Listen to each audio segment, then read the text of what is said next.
Okay, to make our snack we need only 2 ingredients. Asparagus and some streaky bacon. That's it.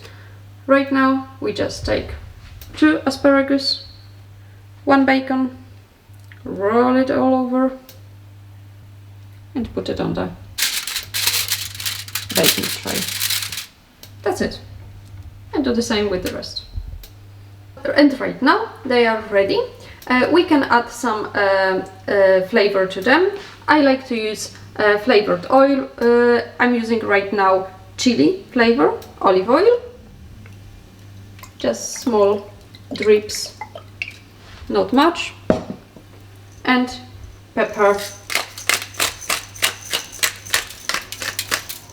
And that's it.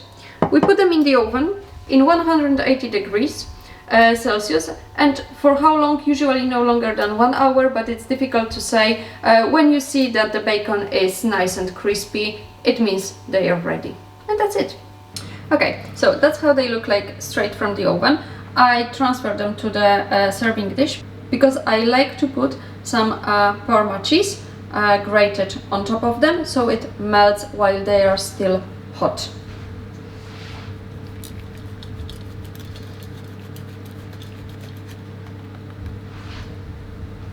And that's it. They are completely ready to eat. Enjoy, guys. Thank you for watching and see you next time.